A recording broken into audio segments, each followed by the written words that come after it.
Since there is nowhere on Earth I really want to go, a bigger plan for an outer space trip starts to grow.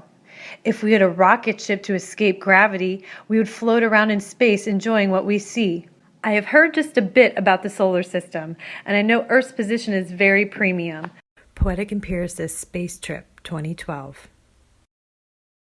Any answer that we get from science satisfies the mind and adds to our collection of knowledge gained over time. The scientific method lays a plan that's systematic, to think critically, test, and observe something problematic. Science will always continue evolving and expanding. Theories change over time to keep up with our understanding.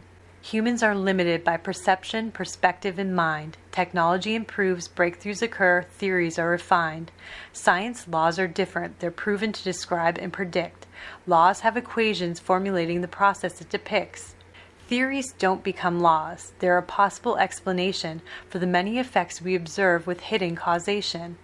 Poetic Empiricist, Difference in Time, 2013.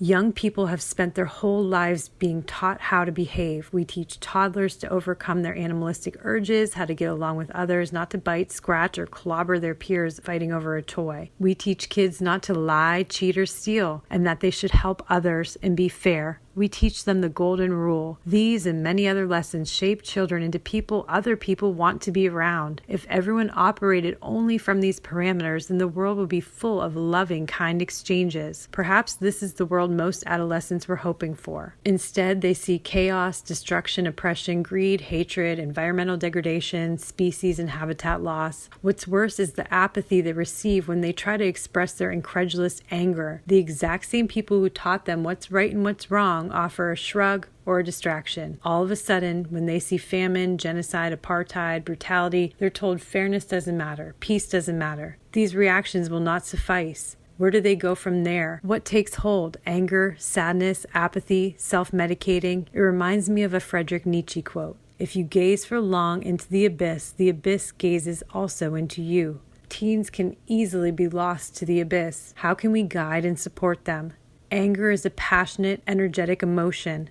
Sadness is a low-energy emotion that can lead to depression. Anger isn't inherently a horrible thing. A lot of good causes have been established because of righteous anger, justifiable anger. Negative emotions can make parents uncomfortable, but it's important to dig deeper. No matter how old we are, we dislike when parents or loved ones make assumptions about our motivations, thoughts, and feelings. When we do this to kids, we are minimizing their diverse emotional and mental landscapes. We are doing them a disservice, diminishing them to only what we think they are. What they need is an active listener, a parent who wants to learn about them. Kids may temporarily and conditionally let us glimpse their inner realm of thought. How we respond will determine what happens the next time. The best thing you can do is listen and ask clarifying questions to understand. Listening should always be a selfless process. It helps to refrain from constantly interjecting or relaying your own experiences. Also, if you're calm, do you really need them to lower their voice, stop swearing, or relax for you to agree to listen? Unless it's unsafe, let them express themselves. Once you understand the problem, the worst thing you can do is offer a positive platitude. That's not helpful or even supportive. Toxic positivity is a brush-off. Large and legitimate feelings need processed. Processing is not the same as acting upon feelings.